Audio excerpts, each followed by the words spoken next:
రవి ఇది 2 గ్రామాల్లో టీడబ్ల్యూ కట్టాలని నిర్ణయించారు గవర్నమెంట్. ఎందుకంటే ప్రతి ఒక్క విషయం మీకు తెలియాలి. మీరు ఇంట్లో నుంచి బయటికి పిలిచేటప్పుడైనా ఖచ్చితంగా ఏం జరుగుతుంది అనేది మీరు తెలుసుకోవాలి. ముందు రావాలి, తెలుసుకోవాలి. ఎవరు ఏం పిలుస్తున్నారో, ఎందుకు పిలుస్తున్నారో అనేది ముందు నేర్చుకోవాలి. ఎందుకు పిలిచారు, మనకి ఏమైనా అవసరాలు గవర్నమెంట్ నుంచి ఏమైనా వచ్చాయా అని మీరు గ్రహించి మీరు మీటింగ్ పిలిచేటప్పుడు రావాలి.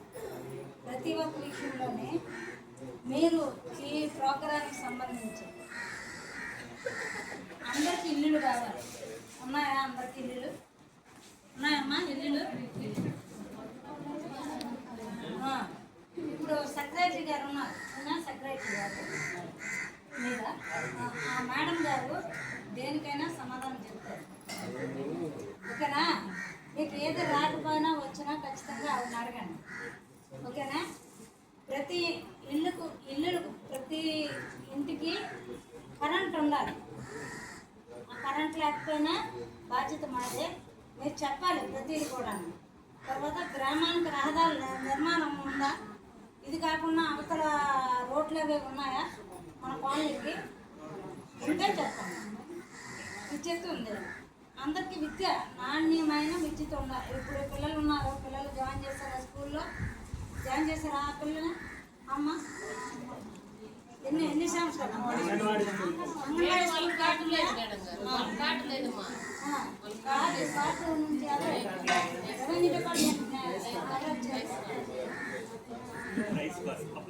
రైస్ కార్డులు చేస్తున్నారు కదా? ఆధార్ ఉందా?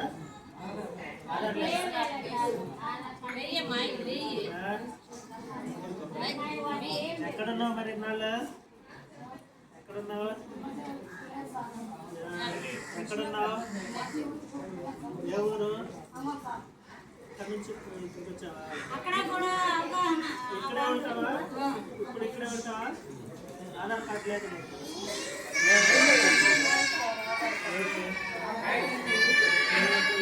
వాళ్ళకి 4 సంవత్సరాలు 4 సార్లు వచ్చాను సార్. నేను ఇక్కడే ఉంటాను. 4 సార్లు తోలాను. నేను అంతా రప్పంటాను సార్ లేరు. అయితే నాకు ఏంటంటే ఇప్పుడు మొదలుపెట్టినప్పుడు వచ్చారు సార్. ఇచ్చిరు కానీ అది ఆడబెట్టుకుంటే తెలియదు. కానీ అమ్మాయి నుంచి చక్కపాలము కానీ అక్కడికి పక్కన తెచ్చిపోయి అయితే ఆధార్ కార్డు దింపుదామని పోయాం కానీ లేరు. అక్కడ 6 నెలలు, ఇక్కడ 6 నెలలు, 3 నెలలు. ప్రెసిడెంట్ మన ప్రెసిడెంట్ సార్ కూడా మళ్ళీ అదే మన మాట. ప్రతి ఒక్క విషయం చెప్తారు. మీ డౌట్లు ఉన్నామని మీ డౌట్లే రావు. వాళ్ళు ఏం చెప్తారు? ఇప్పుడు వచ్చి అందరింటికి తిరిగాము. నేను కూడా వెళ్ళాను. మీరు వచ్చే కదా ఏదైనా మీటింగ్ ఏదైనా చెప్పడానికి కొంతమంది పనులకు వెళ్ళి ఉంటారు. మీరు మా ఇంట్లో ఇంటి వస్తూనే ఉంటాం. రాకుండా ఏమన్నా చూపించిన వస్తాం.